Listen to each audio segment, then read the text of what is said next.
Touch this. And you're in the mix with KindaRealNate. Here's another OMFL production.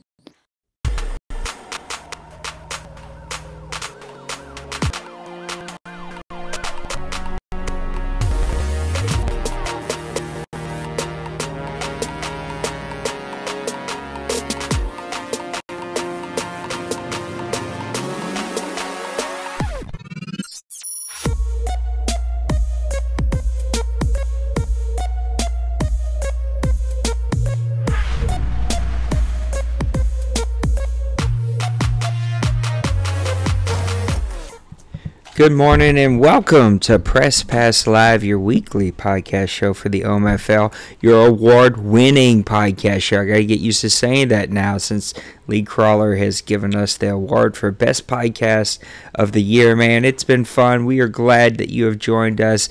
As always, I am your host, KindaRealNate. Let me welcome in my two and supposed to be a third here, hopefully soon, Mr. Dawson, Mr. D. Wayne, our Arkansas best friends in the whole wide world. Thank you guys for being here. Mr. Maniac is still wiping sleep out of his eye and trying to wake up. But how you guys doing on a Saturday morning?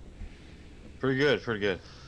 It's not too bad. I'm just got up from a nap, and when we get down here, I'm gonna go back and take another nap. Yep, I do not blame you. A nap sounds good. Let me hop into it, man. We are in the middle of the playoffs. Things are wrapping up here really soon here in the OMFL. Season 82 playoffs are upon us. So let's just dive right into it, man. We've had some great matchups. Let me go ahead and pull up the graphic of where we are right now. So I'll run through the seeds and then I'll just kind of open it up and let you guys talk about your favorite games so far. Let's start in the AFC, where the Colts are your number 1 seed. The Dolphins are your number 2 seed. The Bengals are your number 3 seed. The Chargers at 4. Ravens at 5.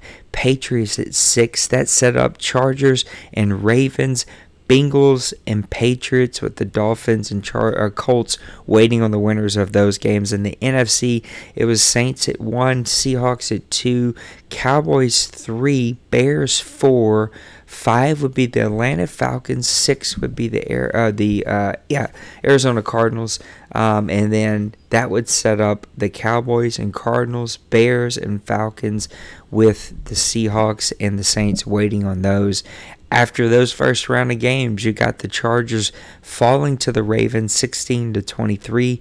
The Bengals squeezing one out against the Patriots 24-21. That would set up Ravens and Colts, Bengals and Dolphins. Bengals and Dolphins actually played last night to an epic two-point game. Just really great game that the Bengals came on top of. So they are going to be in your AFC Championship. On the other side, that set up Falcons and Saints. Falcons completely destroyed me. I am super salty about it and don't really want to talk a whole lot about it. You guys can say what you want to say about it. I'm still really pissed off about the game.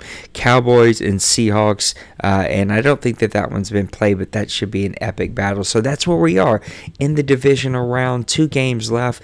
Bengals are in the championship. Falcons are in the championship. What do you guys think about it so far?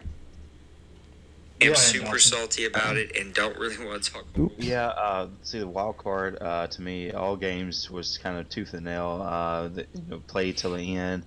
The only game I didn't get to watch at least a little bit of was the Falcons and Bears games. It ended up being a 17-point game, but there was a few turnovers on that, and I'm not sure exactly what happened. Trubisky had 2 interceptions, but my game I really watched was, I guess I watched when we first advanced, was the Cardinals and Cowboys. It was a 2-point game. Cardinals had that game as far as leading, I think, throughout the whole game up until the fourth quarter when I'm not sure exactly, I can't remember what happened to give Massimo and his Cowboys that 2-point favorite over him. But Cardinals was driving the ball, and he could have kicked the field goal or was going for the touchdown, and he went for I think it was an inside slant, and sure enough, the usual linebacker got him. And that's always a killer right there. It kills your momentum, it kills everything, and he even got I think he got a safety But so that kind of gave him a few points, and that kind of hurt him in the long run because it didn't give him any. The game clock kind of ran out when they did the punt, so that kind of hurt Mo Deli. But overall, I think that was mostly it was a turnover game. It was a total of 7 turnovers, all interceptions. Archer, he didn't play a good game at all. He was 9 for 18, 235 yards, no touchdowns, 4 interceptions. Then Rosen, he was 15 for 30, 50%. Both of them was 50%, 211 yards, 1 touchdown, and 3 interceptions. So it was a defensive game. It was more of a battle of field possession. And I think Cardinals had to go for a field goal was more than he wanted to, and that ultimately hurt him in the end. And as you can see, it was a battle on the defensive side. Sacks, I can't see this total of 8 sacks. Cardinals had 5 sacks. Cowboys had 3 sacks. So Francis for the Cowboys did have a good catch. You can see he had 2 receptions for 102 yards.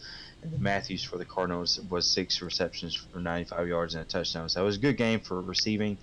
Not a good game for passing. A good game for defense. And the Cowboys moved on. And they do play the Seahawks. So that's going to be a really good game. Whoever wins will go into the NFC Championship and face off the Falcons. Overall, I think that's mainly because that's the one game I did watch all the way through, just because I had time and it was just time the right time of the day. I did watch the Ravens and Titans, and that was a good game. Went back and forth. Bill was just fighting, just trying to grab a lead, and I had to settle for a few field goals late in the game. I didn't catch the end of it, but all the wild card games was a good game. Was good games, good playoff games. And so far, the divisional games was good, good playoff games as well, from what I saw. Yeah. Yeah, I think all your games so far in that wild card round, except for the Bears Falcons game, was like I said, it was a down to the wire game. I'll just touch on a few. I won't break it completely down. The Cardinals Cowboys game, like Dawson said, was a really good game. Cardinals were driving down 4. Cardinals were pretty much in charge that whole game. Cowboys put a late fourth quarter rally on, took a lead. Cardinals drive down, throw a pick inside the 5. Do get the safety, but of course they get the ball back with like 5 seconds left. So the Cowboys pull that one out. Mo Deli's run with his new team, and he really, you got to give him credit. He played a really great season to get where he was at. And the Cowboys pulled that one out. Ravens Chargers game was real fun. Bill had quite a few opportunities at the end. It was like, the Puerto Rican nipple had a 7-point lead, seemed like the whole fourth quarter, and Bill would charge down the field, and something happened in the game. Down by 7, he drives down the field, and the Ravens get 2 huge sacks to end the game. And then you go the Patriots and Bengals, another game that was, down to the wire. I think the Patriots were pretty in control most of the game. And you just got to give Cincy credit for playing as good as he is with A.J. McCarron. With Mariota being out, McCarron stepped up and played huge in this game. He just, I hate to say we kind of expect that from Cincy. No Comp's a great player with the Patriots, but, since he's been there, like I say, from the start, he's been my favorite for the AFC side. This is a really good game. And then if you go over to the divisional round, I know you kind of spoke on it, Nate. The Bengals and Dolphins game was a fantastic game, back and forth. If you're a fan of high-scoring games, this is a game for you to watch. It came down to the very end. The Dolphins were up by 1, driving. They had just stopped the Bengals on 4th down. They were already in field goal range. First run, he gets a holding call, knocked back, 15 miles an hour wind against him. He runs 2 plays, gets 1 yard, 3rd and 18. He tries to pass the ball, doesn't get it, kicks the ball, hits the upright. So instead of being up by 4 with 2 minutes left, he's up by 1. Since he's got the ball at almost midfield, drives down, eats up nearly every second of the clock, kick game-winning field goal. And I can speak for myself. I watched on and off some of the Falcons-Saints game last night. I figured it would be a grinded-out game. Between both those teams, you got 2 good offensive teams. You also have 2 very good defensive teams. I know you don't want to talk about this more, Nate. I don't want to talk about it. You guys can talk about what you want to talk about. I'm afraid. I'm trying to keep myself from ranting. And the fact that, look, we're all competitive and nobody likes to go out in the first round when you've earned the number 1 seed. But I feel myself on the edge of a rant, and I'm not gonna let. I'm just not gonna let it happen. So, please talk so that I don't. Well, I watched it on and off. It started raining, started messing my watching I guess availability outside while I was working last night. But I'm really shocked at as low scoring as it was. Like I said, I expected a good defensive effort. I kind of thought the Saints would pull that one out and go. It's just like you were talking about the Cowboys and Seahawks game. We don't really know what's going to happen with that game yet. I know the guys are trying to work out a scheduling. That game ought to be awfully interesting. I think if we had to pick right now, I would give the Seahawks maybe like a 7-point favorite. I don't know what Daddy Leagues has them under right now. I think Daddy Leagues has it a 1-point game, 21-20. I would give it more of a 7-point favorite in the Seahawks' favor. I got to see what the Cowboys can do because the Cowboys won't survive throwing 3 or 4 interceptions like he did in the wild card round against Mo. It just won't happen. I think Massimo has the tools to win that game, but that's why you get here right now. You can't turn the ball over against Mo and expect to make it out of the divisional round. Yep, I think that my Falcons-Colts Super Bowl pick is looking better and better as we progress here. So it's been a fun playoff. It's been a fast-moving playoff, but we will hit a little bit of a lull here, and I know some of you are not going to be happy about that. But look, we're a super fast-moving league. I think it was Maniac who said that we're getting a season in every 36 days or something like that. That's not NBC fast, but that's still pretty fast. And so it's okay if we just take a little bit of a break. I think a little bit of a break does some guys here who hate this game and who are burnt out good. And so to give them the little bit of break that they're looking for. And look, it's the playoffs, and guys have earned a chance to play these games and not be simmed. And so we can wait. It's not like we're waiting, 10 days. We're just going to wait an extra 24 hours or whatever it is to let these guys be able to schedule this and play this and get them done. What I don't want to rant, and also, oh God, I find myself in such a unique position here because the worst feedback that I get are from guys who can't. We talk about it in the board all the time, right? Losing with grace. And guys, 95% of the league never loses with grace. And I don't want to be that guy, right? And so I'm not going to be that guy. I got outplayed. My team has played like complete crap the last 5 weeks. I was in my 3rd different offensive line combination, trying to figure that out and figure out what that would look like. I haven't played well, right?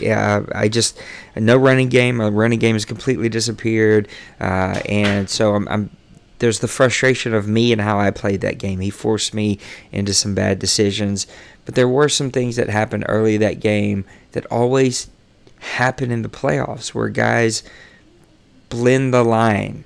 I'll admit, I kind of lost my composure and never regained it when he ran a 5-wide halfback swing screen from the 3-yard line. Like, not against the rules, but just like against the heart of who we are. Like, it's just a lame play call. It just is. No NFL team is running a screen from the 3-yard line. It's just not going to happen. But that's the kind of thing we see in the playoffs. I hear it every time. I heard it in one of the wild card games where guys like bend the rules or get really close to the line or like fog gray areas because it's the playoffs and guys want to win. I'll say it. We've said it last season. I don't want to hammer the point. I'm over the bird dogging. I'm over guys tanking. I'm over guys like not taking the regular season. And that's, look, I'll just say how I feel. I feel like that's what the Falcons did. I had to play him 3 times. I was already pissed off about having to play somebody for the 3rd time. It's just hard. Like, it's just, you got to play perfect when you play D-Money. He's a top 3 player in this league, and he freaking tanked, and I wasn't pissed off about it last year, but now that I have to play this freaking super team that had the number 1 pick, here's my rant that I've been trying to avoid all freaking morning. Like, it really pisses me off because it's you know, it doesn't feel like the playing field's even, and I'm pissed off more about how I played. And so there's my rant. I'm going to leave it alone. He didn't cheese me. I'm not saying he's a cheater. So everybody can, that's not what I'm saying. He's the better player. He had the better team.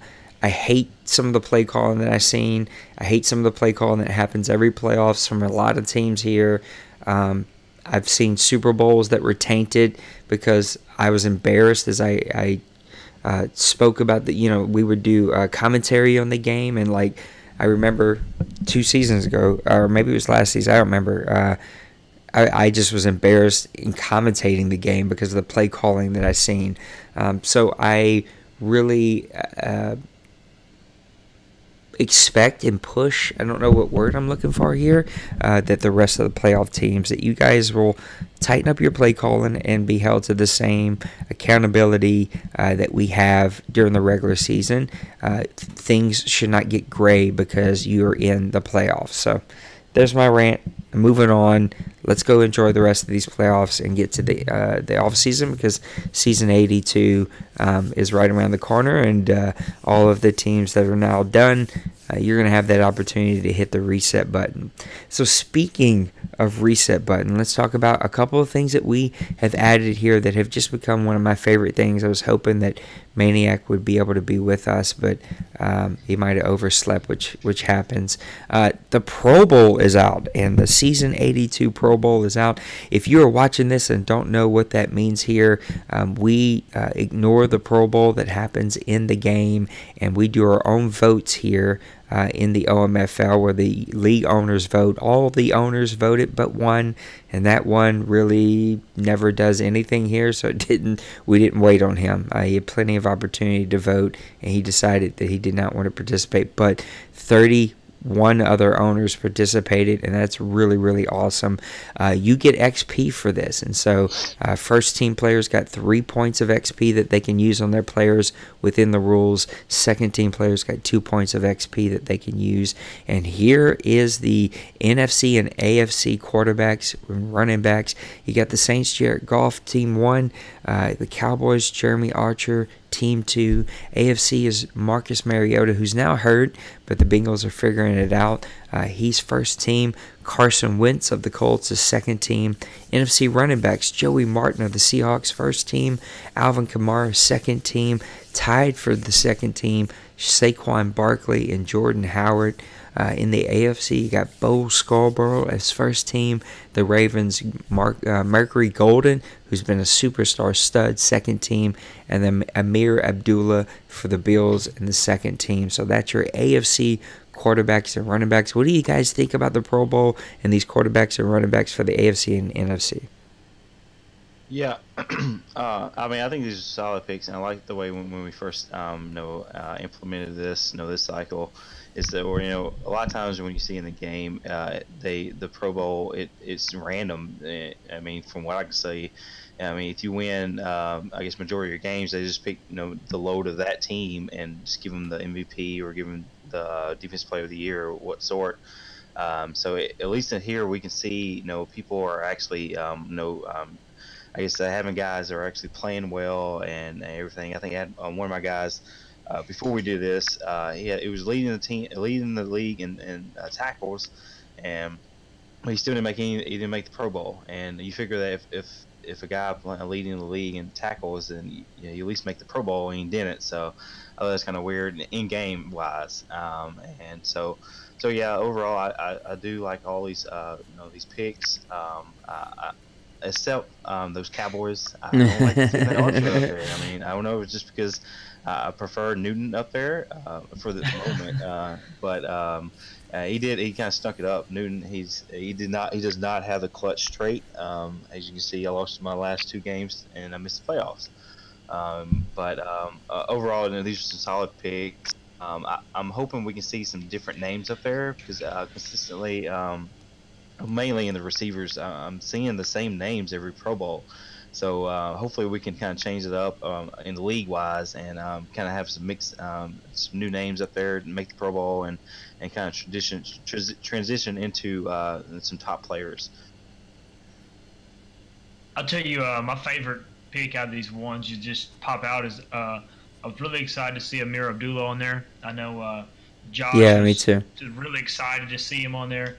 You're talking about a guy who, man, takes a lot of man to try a brand new offense and then implement it all in one season. And Abdullah was the beneficiary of that. He ran real well all season. Even though the Bills didn't have a real great overall success this season, the offense was unique. It was fun to watch, and like I said, Abdullah played it well.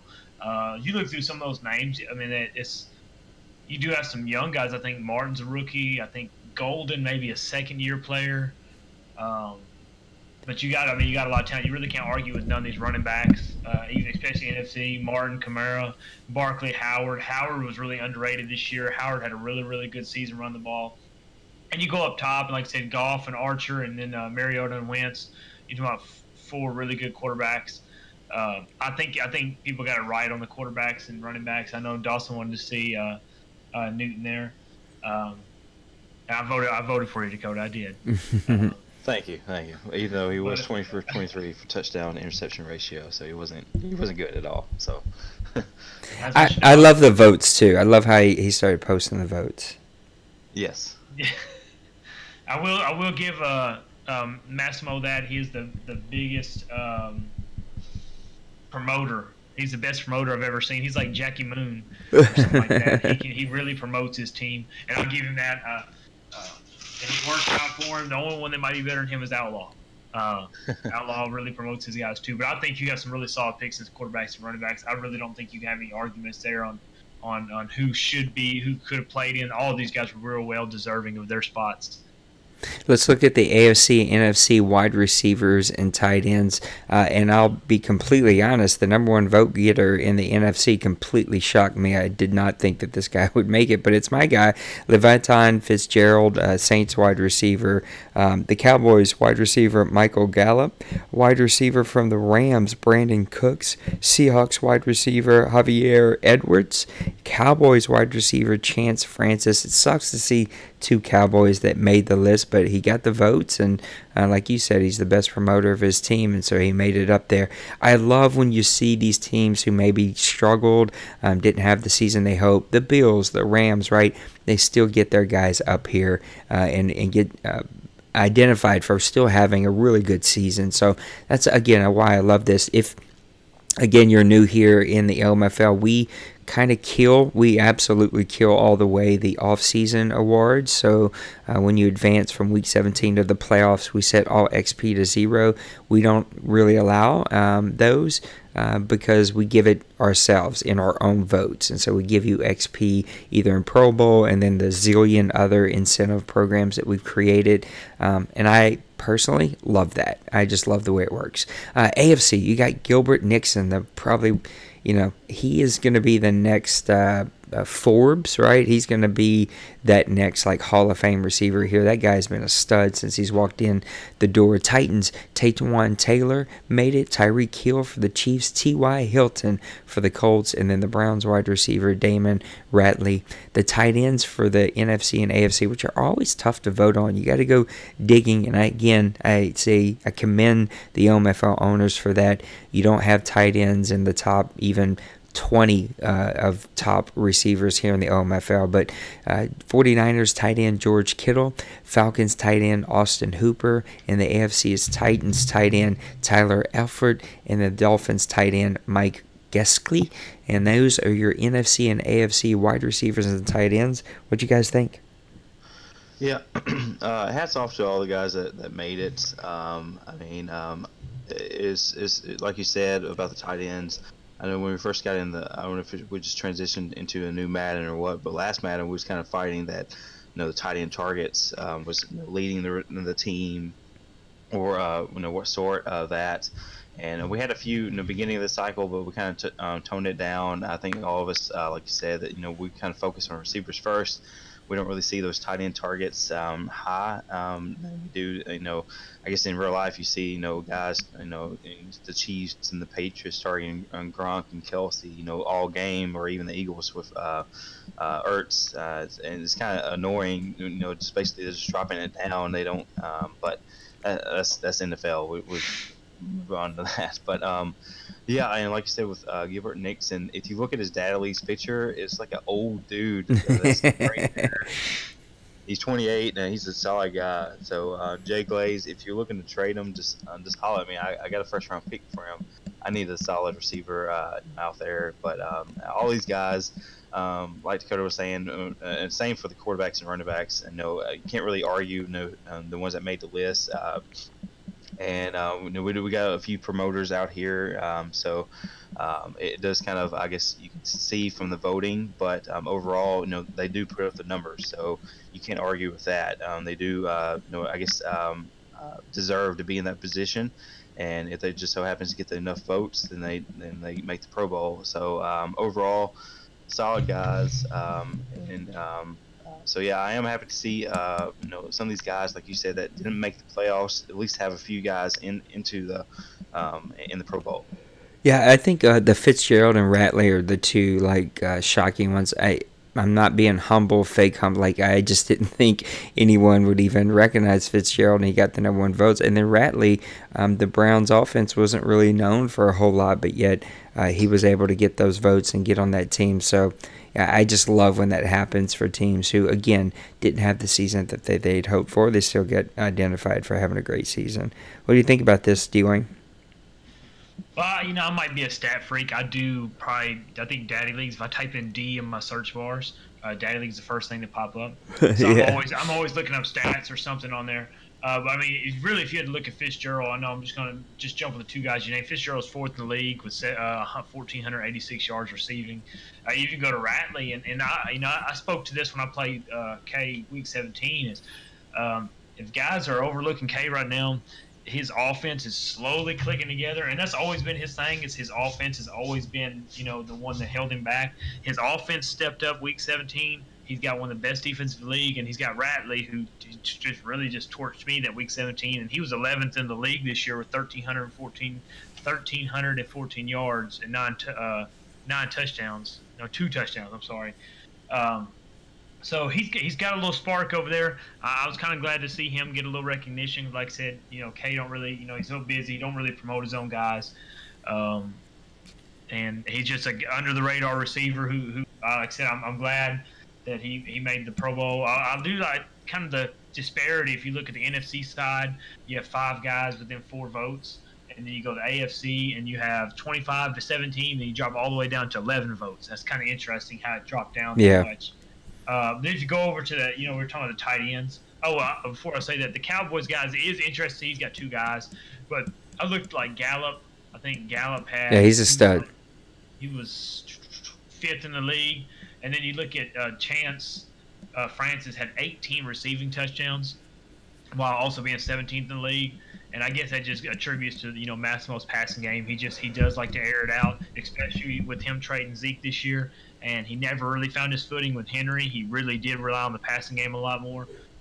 If you go over to the tight ends, there was, George Kittle. When I first looked at his stats, it was kind of alarming to me, just looking at, almost 59 catches for almost 1,100 yards at the tight end position. But then you go over to Big Hurt's page, and, Keenan Allen had 1,215 yards. Marquise Goodwin had 1,142 yards. So he technically was your 3rd leading receiver in yards. He was 2nd in receptions. If that was me, that's about as borderline as you can get.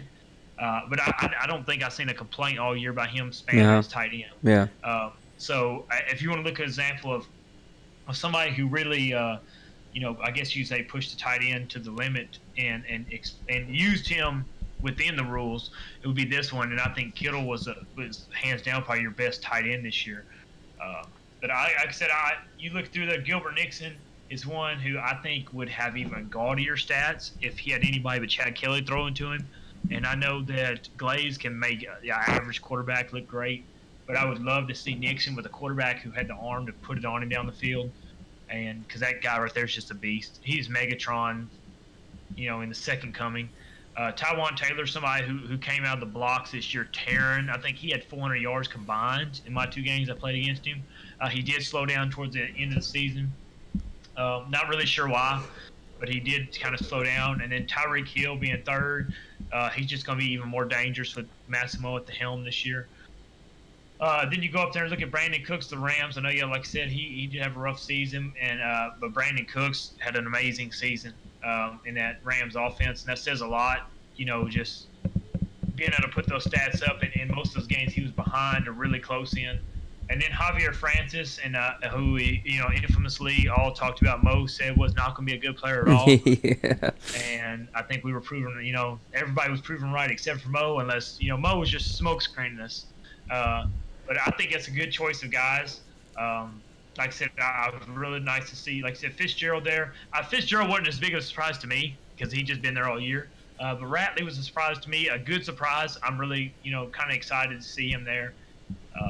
But I think your receivers and tight ends worked out real well. Yep. Massimo, listen to me. Maniac couldn't be on the stream because of his connection with the weather where he's at, but he is able to watch on the YouTube, and so he was saying that the AFC actually had 3 other receivers with 10 votes, and so that's what happens when you start getting to the bottom end of some of these, is that those votes, you can even see it in the tight end, right? Those number 2 votes in both of those are way lower than that number 1 vote, and that's just because those bottom votes begin to get spread out over a bunch of different players. So great job there from everyone. Let's cover the AFC and NFC offensive and defensive lines. In the NFC, you get the Lions guard Frank Ragnow, Redskins tight end Morgan Moses, Eagles tight end Lane Johnson, Bucks guard Ali Marpet, Saints center Matt Sanchez, a rookie. AFC head Colts guard Quentin Nelson, Jets center Travis Frederick,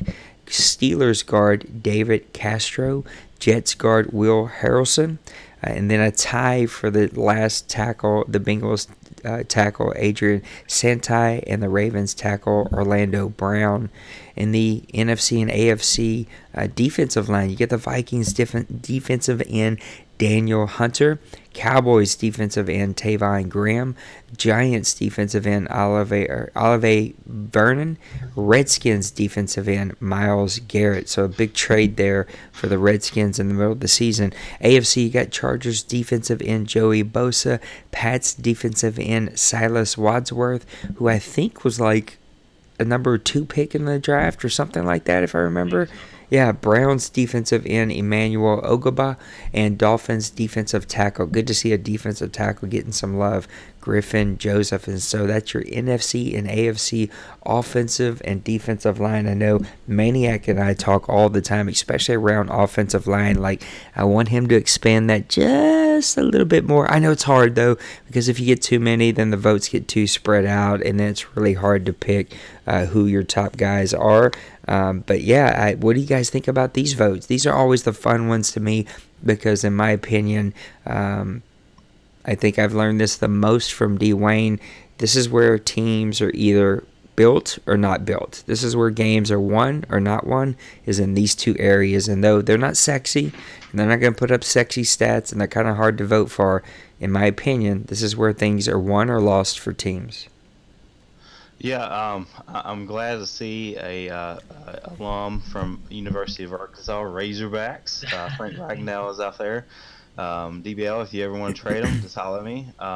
Because I know he's going to want a lot of money because he's up for contract this year. But anyways, yeah, it's not really, you can't really talk much about these offensive line, and you can't say, oh, well, they did this in this game and all that, because they're just kind of there. But then again, they're crucial for your success. I mean, if you look at Quentin Nelson, I think he was a first-round pick in NFL this draft, and he was a rookie starting in this cycle, and now he's just a solid lineman. You just can't if you look at the Jets, he has 2 offensive linemen, and of course, then, glad to see the Eagles get Lane Johnson in there, and then of course with the Saints, Matt Sanchez with a rookie in there. That's gonna be a solid for him, especially with using those XP points. Defensive line, I'm kind of sad to see the Cowboys and the Giants get a defensive lineman in there, but they deserve it. They kind of produced the numbers, so they deserve that spot. I was surprised to see Myles Garrett get in there. To be honest, he did win me a few games, and he was kind of produced those numbers. I'm hoping he can. He didn't bump up to superstar depth, so I'm hoping he can continue the success and at least going into season 83. AFC, Joey Bosa, he had 27 votes. That's you can't argue with that. Just the numbers he was producing. Silas, like you said, you mentioned about him. He had 18 votes, but he was also leading the league in sacks. He had a total of 24 sacks. That's data league, so I'm not sure that's counting the half sacks or not. But overall, I think there's solid picks, solid players that deserve the votes. And so just hats off to all the owners that was able to put them in that position. Yeah, I'd love to see a second team here for both the offensive and defensive line, or at least maybe a couple of reserve, maybe not a full second team, but maybe, 2 reserves in both. My assumption is going to be that the votes just get too spread out here, and it's tough, right? This is tough on Maniac. He spends hours trying to figure out who are the best guys. We can't open it up and put every guy in the league on the list, so we got to kind of limit it because it's not like the real NFL where we have, a zillion fans who can vote. It's just 31 of us, and we're going to vote for our guys because we like them. But, I'd love to see a way to maybe add a second team tier, even if it's just a handful there. But great job, Maniac, for putting all the hard work. This is the toughest ones to do. Some of those other sexy positions can be easy to find who's the best or the top ones, but this right here those are really, really difficult at times because so much more goes into it. All right, let's look at the last little bit: linebackers and DBs and special teams for the AFC and NFC. NFC linebackers: Shaquem Griffin for the Seahawks, Bradley Potter for the Lions, Centrell Pickett for the Cardinals, Raekwon Smith for the Bears. So way to go, Outlaw. I know it's not your team anymore, but you at least set that team up for success there. AFC, you got the Texans' Zach Cunningham, Raekwon McMillan for the Dolphins, who's a stud here, Miles Jack for the Jaguars, C.J. Mosley for the Ravens, linebacker. Go and look at defensive backs. You got Massimo Jr. for the Cowboys, Desmond Trufant for the Falcons, James Sutton for the 49ers, Natrell Jamerson for the Saints, and Aqib Talib still getting it done for the Rams. AFC, you got Derwin James for the Chargers, Earl Thomas for the Colts. He loves those safeties. Xavier Howard for the Dolphins, Marcus May for the Jets, and then a tie for 5th, Eric Berry for the Chiefs, and Artie Burns for the Steelers. Then finally, your special teams players: the kicker for the NFC is going to be the Vikings, Daniel Carlson. Trey Way for the Redskins, punter. Still salty, Maniac, that my punter didn't make the list. And then Abraham Carroll, your rookie receiver from the Panthers, is your return specialist for the NFC. And then wrapping it up for the AFC, Robert Aguayo, who's just been a stud for the Colts, Drew Kazer's the punter for the Chargers, and then a special teams tie between the Colts' Ryan Switzer with 10 votes and Akeem Grant with 10 votes for the Dolphins. Both of those guys get a tie and make the Pro Bowl for return specialists. What do we think about this one? Another one that has some positions in there that's a little tougher to pick, but great votes from everybody. What do you guys think about these AFC and NFC Pro Bowl rosters? Yeah, it was solid picks. Going all the way through the quarterbacks, back to the quarterbacks and the running backs. All players deserve, to be in this Pro Bowl votes. The one guy that I do want to point out is the return specialist for the NFC, Abraham Carroll. He kind of ruined my season. He had to kick it off return.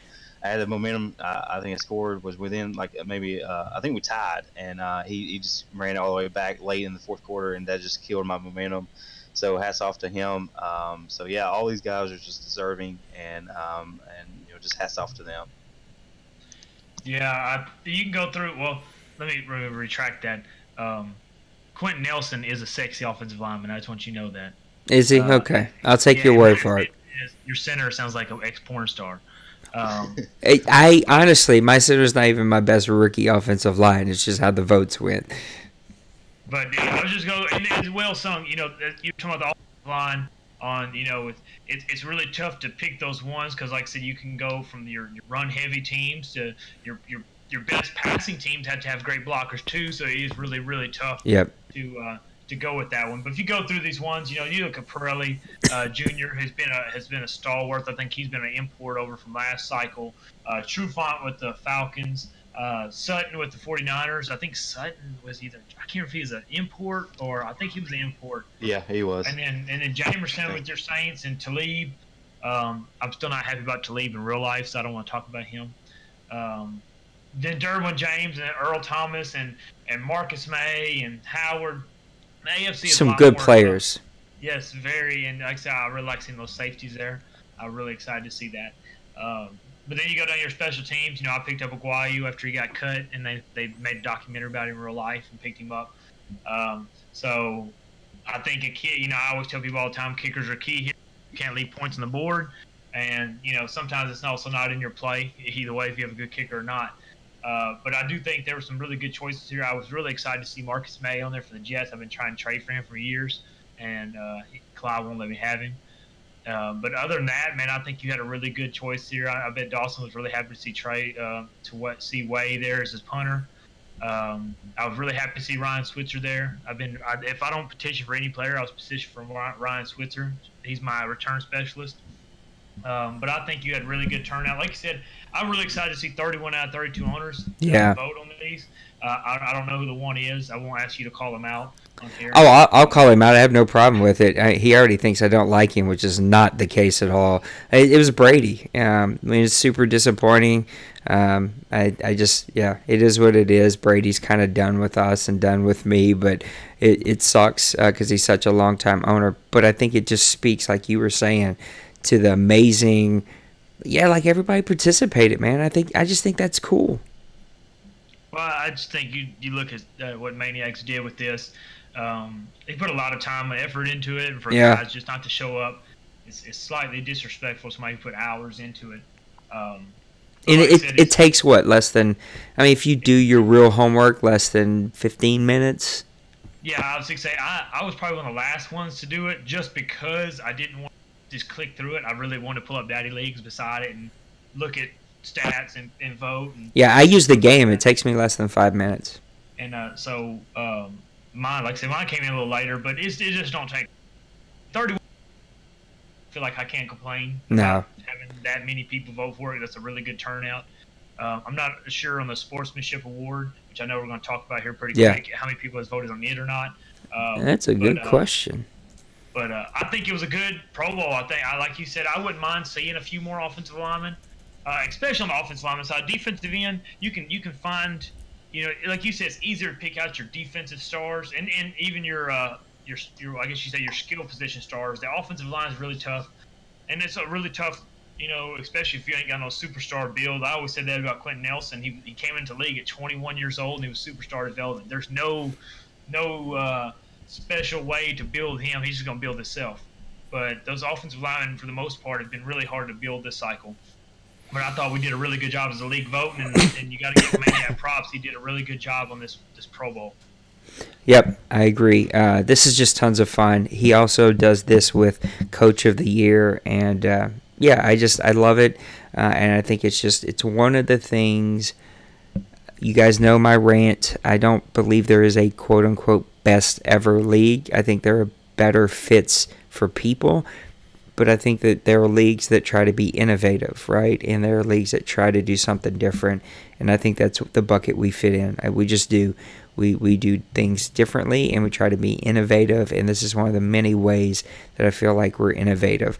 Let's talk about another. So I think this kind of came up in conversations on one of our last podcasts that we had, and I was like, oh, that could be interesting. There's some potential there, and so I did. I just went and started to put together what is now going to be called the Sportsmanship of the Year Award. And so basically the way this goes is there is a post here, sportsmanship vote for season 82. We've got 20 votes, so not everybody has participated in this, and it's fine. It's free points. If you don't want people to vote for you, then that's on you, but if you do, then help me push this. And it's kind of one of these things that should just be pushed on its own. But the way it's going to work is there's just a easy, quick Google Doc form here. It's got every owner listed with a sportsmanship of 1 to 5, 1 being poor sportsmanship, 5 being exceptional sportsmanship, and we're just asking you to vote on as many people as you have an opinion on.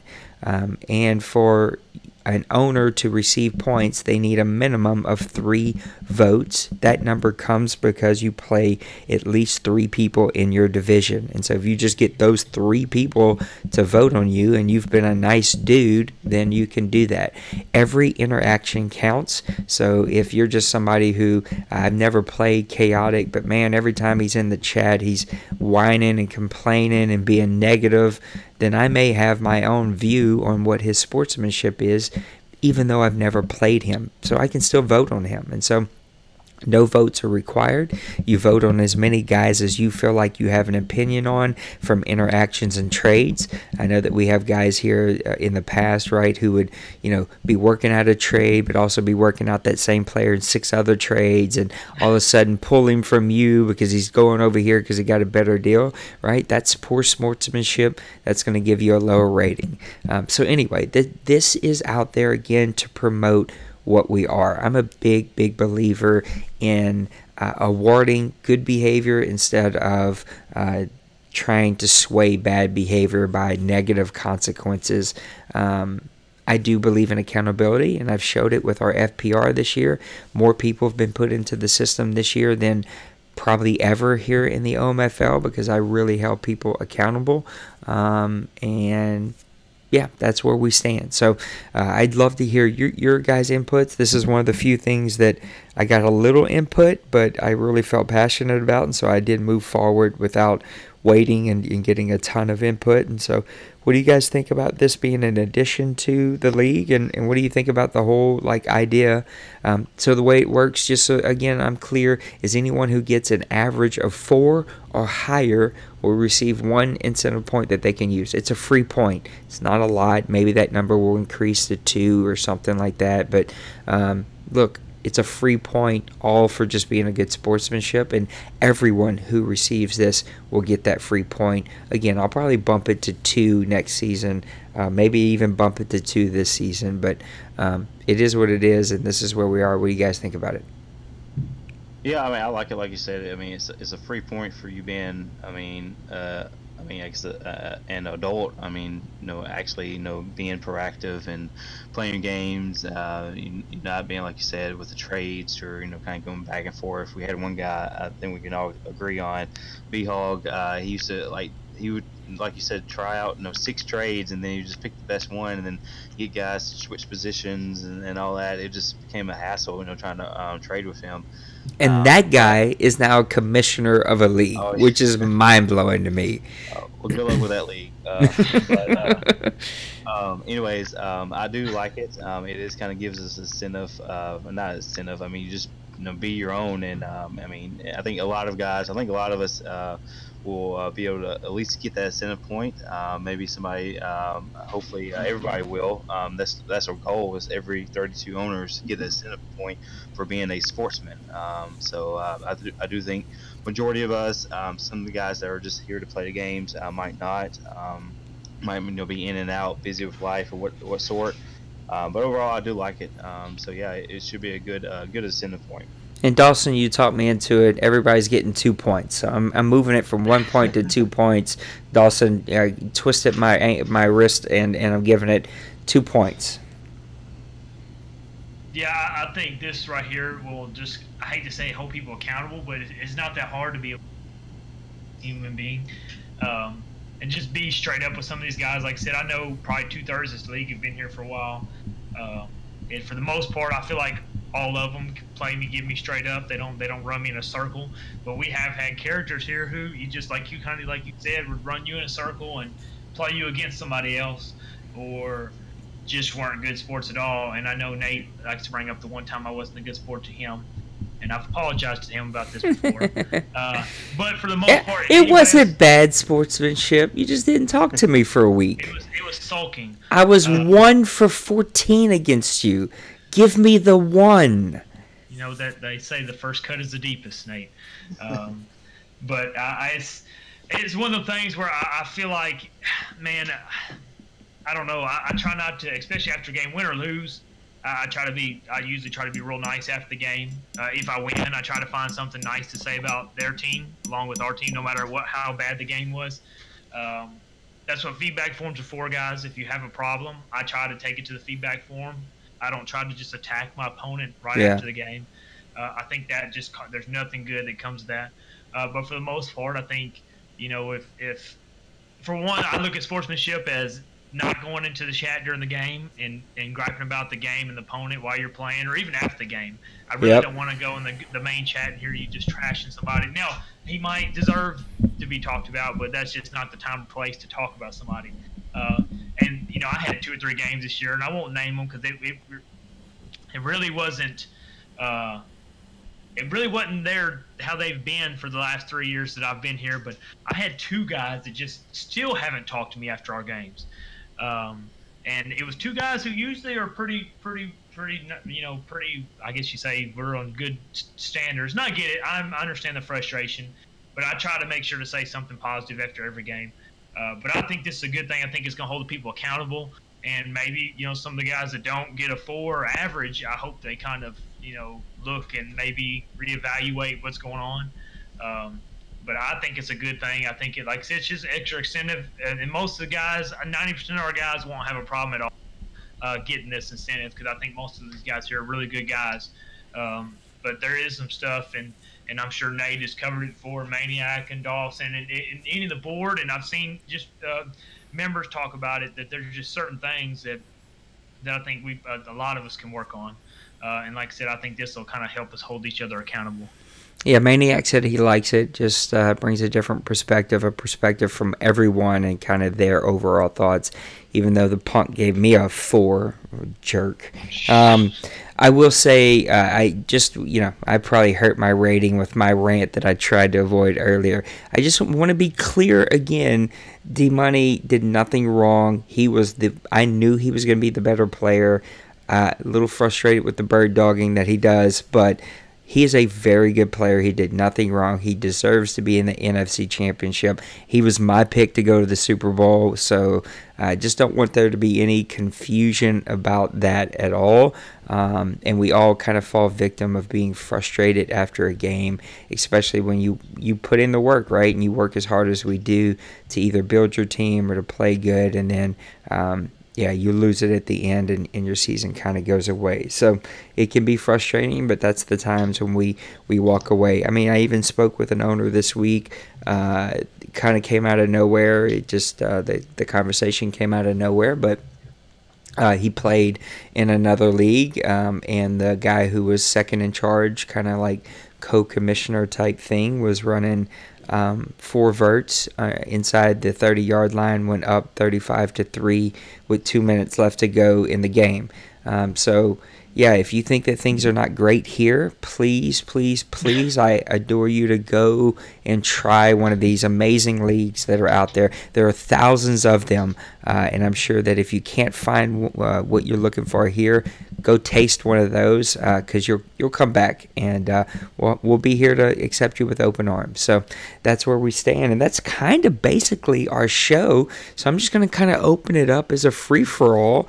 While you guys do your free for all, I'll go check the thread to make sure there's no owner submitted questions. But this is your soapbox time and your time to kind of talk about any last thing that you want to talk about before we wrap it up. Mr. Dawson, we'll toss it over to you. Yeah, I don't have much to talk about. Just give y'all an update. I guess no surprise. I won the gold sheet. It's rigged. Well, I guess you can probably throw something. I did win back to backs, but I guess hopefully we get the owners more involved in it. You know what's happened back to back is I've been out in the first round, so. Yeah, that too. So I'm hoping. Anyways, no, I won it with $4,700. Mo was slightly behind me at $4,500.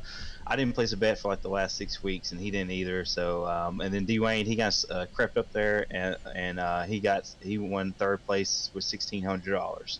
And going back to just the toilet bowl update, and you got Tim moving on to the semifinals. I don't have a score for that, but he did beat Coach Gazaz.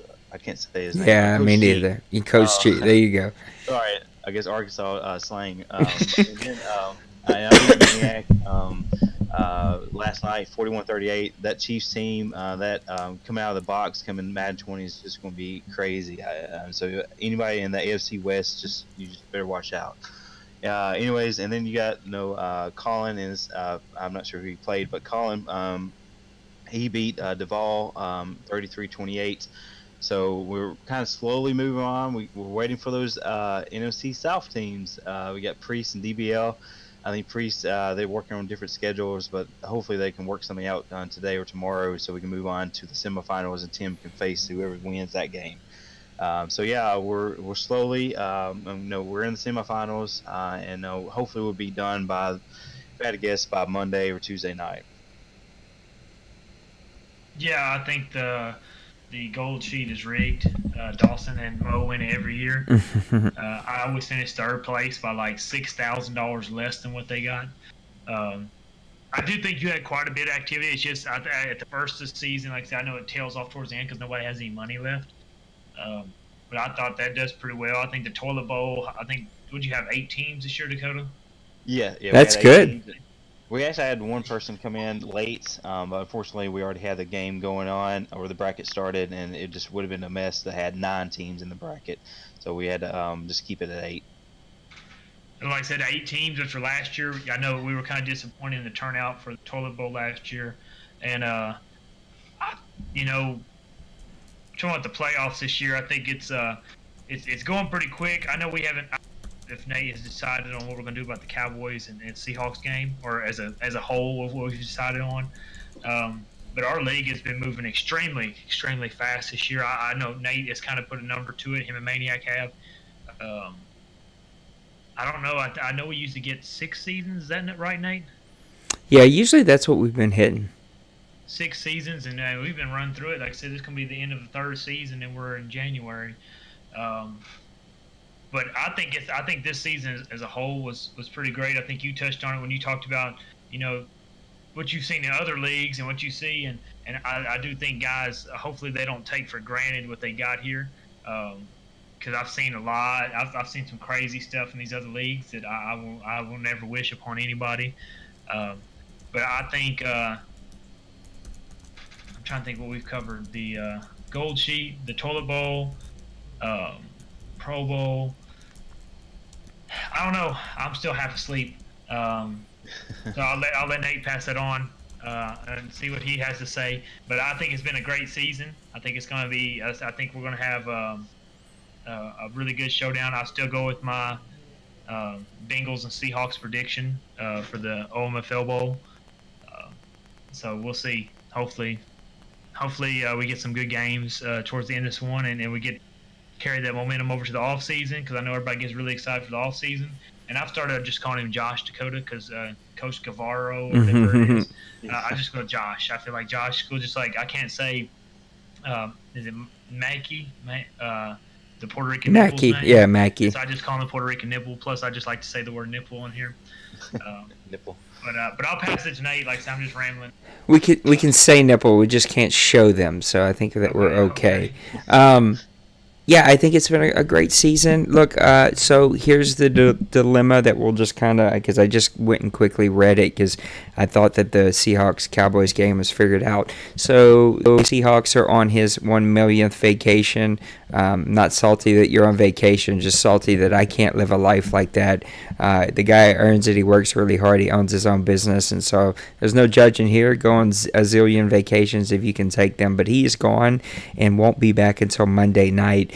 He's specific. Massimo is Eastern, if I know.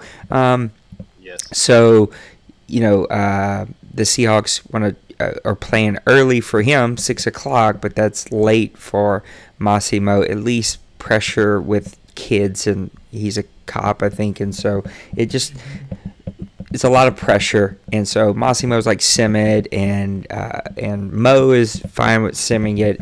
I'm just not comfortable with simming the playoffs, so I think we just should wait. Will it suck having to wait 3 days for one game? Yeah, it's going to suck a little bit, but it's okay. Like, go vote for Sportsmanship. Go create some articles for us to read. Go get your team ready for the off season.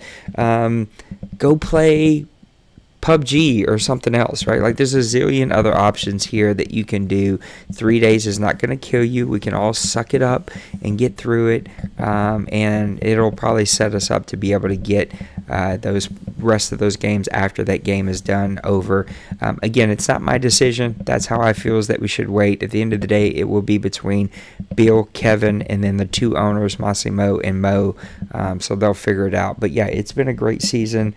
I do want to point something out, that the Ravens promo, that has to be the best thing for this season.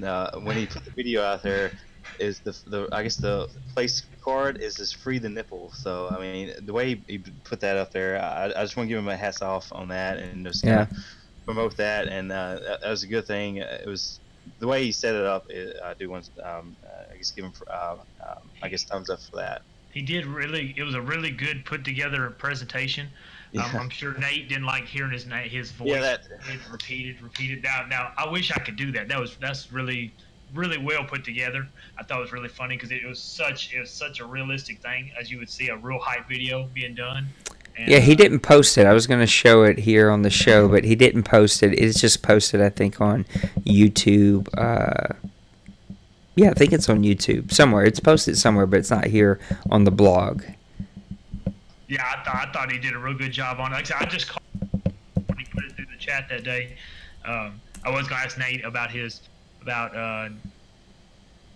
getting quoted on that one. I mean, he asked permission, and I told him he didn't need to ask permission, that he could just kind of do whatever he wanted to do.